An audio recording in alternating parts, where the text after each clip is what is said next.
Hello बच्चा party, कैसे हो आप सब। आज हम क्लास 10th का एक और चैप्टर करने वाले हैं, ग्लिम्पसेस ऑफ इंडिया, जिसके 3 पार्ट हैं।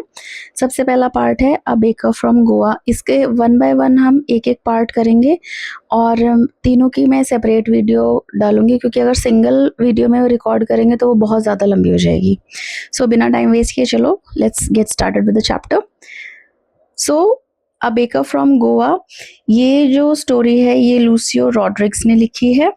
इन्होंने इसमें गोवा के ट्रेडिशन के बारे में बताया है, गोवा के विलेज के बारे में बताया, वहाँ के बेकर्स जिनको पेडर भी कहा जाता है, जो और वो बहुत इम्पोर्टेंट है यहाँ पर ना। यानी कि गोवा में जो जो बेकर्स हैं, बेकर्स समझते हो, जो कि ये मफिन्स, केक्स, ब्रेड ये सब बनाते हैं ना, उन्हें बेकर्स कहते हैं। और गोवा में इनको पेडर भी कहा जाता है। सो ये बहुत इंपॉर्टेंट एक जगह रखते हैं सोसाइटी में। The traditional cakes and breads baked during important occasions and festivals depict that baking is an important aspect of the Goan culture. तो भाई इस चैप्टर के थ्रू हम ये भी देखेंगे कि जो केक्स और ब्रेड है वो स्पेशल, जैसे कोई भी इंपॉर्टेंट इनका ओकेजन होगा, कोई फेस्टिवल होगा, तो हमेशा इनके यहाँ कैसे, जैसे हमारे नॉर्थ इंडिया में अगर हम देखें तो हर किसी स्पेशल ओकेजन पे कोई भी सेलिब्रेशन हो हमारे यहाँ मिठाई आती है। वैसे ही गोवा में क्या ज़्यादा चलता है, केक्स और ब्रेड चलते हैं। तो ये गोवा का कल्चर बताते हैं, ठीक है, कि इनकी एक इम्पॉर्टेंट प्लेस है गोवन कल्चर में, कि वहाँ पर क्या ज़्यादा फेमस है, केक्स एंड ब्रेड्स। ओके, अब देखते हैं नेक्स्ट इसमें है the old Portuguese days in Goa. So in Goa, elders often think fondly of the time when the Portuguese ruled the region, and their famous loaves of bread were a cherished part of everyday life. तो आज भी ना जो elders हैं वो बहुत उस time को याद करते हैं जिस समय जो पोर्टुगीज थे ना वो रूल करते थे गोवा में। और क्योंकि पोर्टुगीज आए थे गोवा में, तो फिर क्या वो अपने साथ ये कल्चर लेकर आए थे लोव्स ऑफ ब्रेड, यानी कि ब्रेड उस समय एवरीडे लाइफ में ना बहुत इंपॉर्टेंट थी ब्रेड। ओके, और ये कहाँ का कल्चर था, पोर्टुगीज का कल्चर था ये। Even though Portuguese left long ago, भले ही पोर्टुगीज जो है, अब तो हम देखो फ्री इंडिया में रह रहे हैं, हमारे यहाँ की हर स्टेट फ्री है, ठीक है, किसी भी फॉरेन लाइक कंपनी या फॉरेन जो फॉरेनर्स है ना उनके अंडर में अब हम नहीं है। लेकिन फिर भी क्या है, गोवा में आज भी वो जो पोर्टुगीज जो अपने साथ एक कल्चर, एक ट्रेडिशन लेकर आए, ठीक है, उनके साथ ये जो ब्रेड का एक कल्चर आया था वो आज भी गोवा में है। और इसके साथ साथ bakers and their furnaces still exist. तो आज भी बेकर्स वहाँ पे बहुत फेमस हैं, और उनके फर्नेस होती हैं भट्टी, जिसमें जो जैसे हमारे यहाँ पे तो घरों में माइक्रोवेव हैं, पर एक्चुअली में आप किसी अगर बेकरी शॉप को विजिट करोगे ना तो वहाँ पे ना ऐसे फर्नेस होती है, भट्टी होती है, जिसमें एक साथ ढेर सारे केक्स को बनाया जाता है, ठीक है। Mixers, moulders and bakers continue their work keeping the old tradition alive. तो आज भी गोवा में ये बहुत ज़्यादा है, जो बेकिंग का जो काम है ना, आज भी गोवा में अलाइव है, वो ट्रेडिशन बहुत ज़्यादा फेमस है, केक्स और ये सारी चीज़ें। ओके, अब जो नैरेटर है ना वो अपने चाइल्डहुड का एक मेमोरी को याद करते हैं। क्या है उसमें, the narrator recollects his childhood in Goa, के नैरेटर जो है जिन्होंने ये लिखा है चैप्टर, वो याद कर रहे हैं अपने बचपन के दिन गोवा में। वहाँ पे क्या होता था, baker was more than a worker. तो बेकर को, जो केक या ब्रेड बनाने वाले हैं, उन्हें सिर्फ एक वर्कर की तरह नहीं देखा जाता था, बल्कि he was also a friend, companion and guide. तो भाई फ्रेंड की तरह, कंपेनियन साथी की तरह या गाइड की तरह उन्हें माना जाता था। ही केम ट्वाइस अ डे। तो अपने टाइम में ना इनके यहाँ पर जब जो नैरेटर हैं जब वो छोटे होंगे ना, तो इनके यहाँ पर एक बेकर आया करता था, और वो एक दिन में 2 बार आता था, एक बार मॉर्निंग में और फिर एक बार इवनिंग में। और वो क्या बेचने आता था, ब्रेड बेचने आता था। Evening after selling all the bread he had. तो सुबह आता था और शाम को आता था और सारी ब्रेड अपनी बेचकर चला जाता था। ओके, अब इस बेकर को क्यों याद कर रहे हैं नैरेटर, क्या खास था इसमें। तो देखो, ये जो बेकर था ना, ये एक बैम्बू स्टिक लेकर आता था, जो कि जिंगल, जो ऐसे आवाज करती थी जब ये चलता था। और जैसे ही बच्चे उस आवाज को, वो जो जिंगल वाली जो आवाज है ना, उसको जब सुनते थे सारे बच्चे, तो अपने घरों से ऐसे भाग भाग कर आते थे इससे मिलने के लिए। और ये जो बेकर था जिसको याद कर रहे हैं हमारे नैरेटर, ये मीठी ब्रेड बनाता था। दे love the bread bangles he made sometimes. तो ब्रेड बैंगल्स, जैसे गोल सी इस तरह की ना गोल सी ब्रेड होती थी, जैसे आजकल हम लोग डोनट खाते हैं, कुछ उस तरह की दिखती होगी ये। तो ये जो बेकर है ना, ये अपनी उस मीठी ब्रेड के लिए फेमस था। ठीक है, तो फिर से एक बार रिपीट कर लेते हैं कि जो नैरेटर है वो अपने अपने बचपन की याद कर रहे हैं, और वो याद कर रहे हैं कि उनके टाइम में जब वो छोटे थे, एक बेकर आता था जो कि दिन में 2 बार आया करता था, और वो सिर्फ एक वर्कर की तरह नहीं देखते थे लोग उसके साथ, बच्चे हों, ठीक है, बच्चे तो बहुत ज़्यादा ही कनेक्ट करते थे, बहुत ज़्यादा ही, क्योंकि वो फ्रेंडली भी था, वो एक कंपेनियन की तरह, गाइड की तरह देखते थे बच्चे उसे। और वो दिन में 2 बार आता था, जैसे ही उस, और साथ में एक स्टिक लेकर आता था, जैसे ही बच्चे उस स्टिक की आवाज़ सुनते थे अपने घरों से भाग भाग कर आते थे उससे मिलने के लिए। सो एक तो वो इस तरह की बेसिक ब्रेड बनाया करता था, और दूसरे ये जो ब्रेड बैंगल्स हैं वो बनाया करता था। देखो डोनट जैसे दिख रहे हैं ना ये। द बेकर्स विजिट,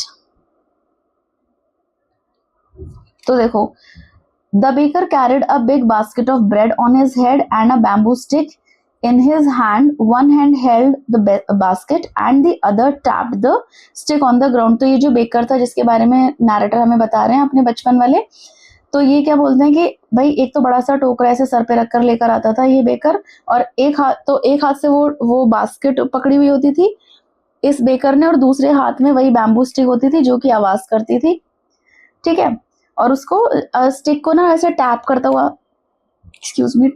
हुआ आता था। इस टैप करने से ही ना वो जिंगल साउंड करती थी। ठीक है, he greeted the lady of the house and placed the basket upright on the stick.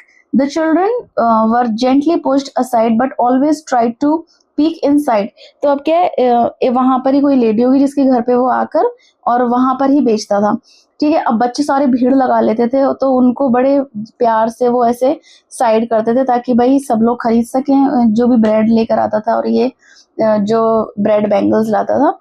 लेकिन फिर भी ना बच्चे तो बड़े क्यूरियस होते हैं ना, तो बच्चे जो है ऐसे झांकने की कोशिश करते थे कि क्या लेकर आए। The narrator remembers the sweet smell of fresh bread, तो नैरेटर कहते हैं कि मुझे आज भी याद है वो वाली खुशबू जो कि ब्रेड से आती थी जो बेकर लेकर आता था। They sometimes at it even before brushing there teeth, और ना याद करते हैं नैरेटर इस चीज को कि कई बार तो मतलब वो इतनी पसंद थी सारे बच्चों को वो ब्रेड कि इवन लाइक ब्रश करने से पहले ही कई बार तो वो जो बच्चे थे ना वो खा लेते थे bread. They thought hot tea was enough to clean their teeth, तो बच्चे ऐसे कहते थे कि भाई जो हम गरम गरम चाय पियेंगे ब्रेड के साथ उससे तो अपने आप ही जो दांत है वो साफ हो जाएंगे। ओके, सो ये वाला इंसिडेंट हो गया नैरेटर के बचपन का, कि वो उनके टाइम पर एक बेकर आता था और वो बहुत ज्यादा फेमस था। ठीक है, in Goa no wedding was complete without sweet bread called bol. For engagements women made sandwiches. ठीक है, अब क्या है, गोवा में बहुत कोई भी स्पेशल ओकेजन हो, जैसे कि मैंने भी बताया आपको कि जो हमारे यहाँ नॉर्थ इंडियंस के यहाँ पे क्या होता है, कोई भी स्पेशल ओकेजन होगा, वेडिंग हो, पार्टी हो, कुछ खुशखबरी हो, हर चीज के लिए क्या होता है, हम मिठाइयाँ खाते हैं। वैसे ही गोवा में कोई भी वेडिंग ना कंप्लीट नहीं मानी जाती जब तक कि उसमें ब्रेड ना बने। ठीक है, और इस ब्रेड का एक खास नाम भी है जिसको ये बोलते हैं बॉल। ठीक है, अब एंगेजमेंट में जो, अगर जैसे एंगेजमेंट कोई सेरेमनी है तो फिर वुमेन जो है वो सैंडविचेस बनाती हैं। Cakes and bolinhas were must haves for Christmas. अब जब क्रिसमस आता है, वैसे भी गोवा में ज्यादातर क्रिश्चियंस रहते हैं ना, इसलिए भी केक्स, ब्रेड्स और ये सब चीजें वहां पर फेमस हैं। सो केक्स एंड बॉलिनाज जो है वहाँ क्रिसमस में बहुत ज्यादा फेमस है, और अदर फेस्टिवल्स में बेकर्स जो है इसमें गोवा में जो बेकर्स है ना उनकी बहुत ज्यादा इंपॉर्टेंट है। ठीक है, गोवा का कोई भी विलेज हो, हर जगह पर सबसे ज्यादा इंपॉर्टेंस किसकी है, बेकर्स की है। ठीक है, क्यों? क्योंकि बेकर्स का काम इतना अच्छा है भाई, क्योंकि इनके यहाँ के कोई भी फेस्टिवल हो, कोई वेडिंग हो, पार्टी हो, कुछ भी हो, इनका डेली लाइफ रूटीन हो, ये लोग ब्रेड्स एंड केक्स बहुत ज्यादा पसंद करते हैं। अब थोड़ा बेकर्स की ड्रेस के बारे में बात कर लेते हैं। गोवन बेकर्स वोर अ स्पेशल ड्रेस कॉल्ड कबाय।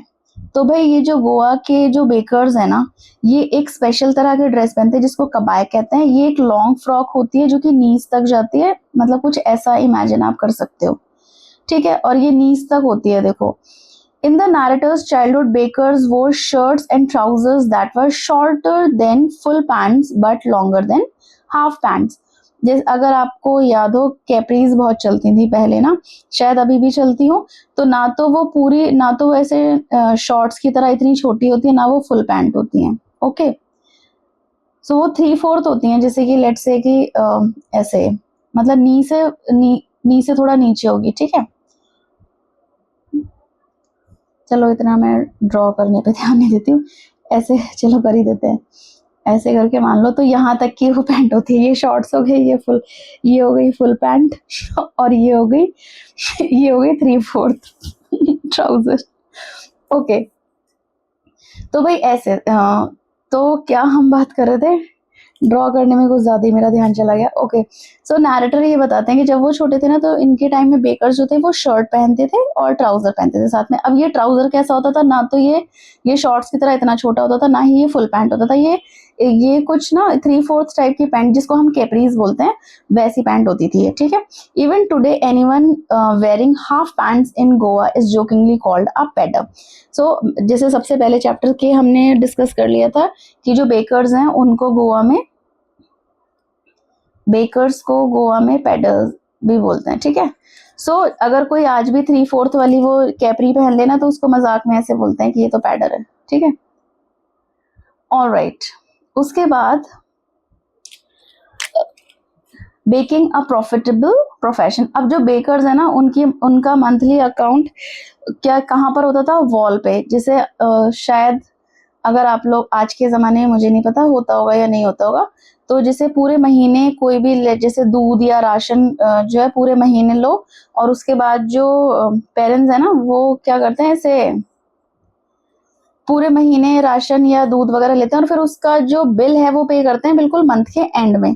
तो ना गोवा में भी ये चीज हुआ करती थी, जो बेकर्स थे वो मंथली अकाउंट बनाते थे, किस पे, वॉल पे बना के रखते थे, और फिर पेंसिल से उस पे वॉल पे ऐसे टिक लगाते रहते होंगे कि अच्छा आज ये लेकर गए हैं ब्रेड हमारे यहाँ से, तो ऐसे टिक लगा दिया, और फिर मंथ के एंड में जाके ना, बिल्कुल लास्ट में जाके बिल कलेक्ट करते थे, मतलब बिल्स एक तरह से पे करवाते थे। बेकिंग वॉज प्रॉफिटेबल जॉब, और बेकिंग जो थी ना, ये जो केक्स और ब्रेड्स बनाने वाली जॉब है, ये बहुत ही प्रॉफिटेबल जॉब थी। अब bakers family was always happy and well fed. तो बेकर्स की जो फैमिली थी हमेशा खुश होती थी और अच्छे से उनको खाना मिलता था। तो भाई दे आर प्लम बॉडीज, मतलब बेकर्स की फैमिली ज्यादातर प्लम यानी कि ऐसे मोटे ताजे से होते थे, वो गोल मटोल टाइप। तो उनकी बॉडी देखकर ही पता चल जाता है कि भाई वो कभी भूखे तो नहीं रहते होंगे। इसीलिए वैसे भी देखो बेकरी का काम बहुत अच्छा चलेगा, क्यों, क्योंकि गोवा में क्या है, ज्यादातर लोग ब्रेड्स खाते हैं, उनके कोई भी फेस्टिवल, कोई भी ओकेजन हो, सभी में क्या होता है, सभी में केक्स बनते हैं, सैंडविचेस बनते हैं, ब्रेड्स बनती है। तो इसीलिए जो बेकिंग है वो बहुत ज्यादा ही वहाँ का बहुत ही प्रॉफिटेबल जॉब है। और इनके जो बेकर्स के जो घर वाले हैं ना, वो भी ऐसे गोल मटोल से प्लम बॉडी वाले होते हैं, जिनको देखकर पता चलता है कि हाँ भाई ये कभी भूखे तो नहीं रहते होंगे। सो दैट्स इट, यही था आपके इस चैप्टर में। आई होप आपको समझ में आ गया होगा। God bless you, bye, take care.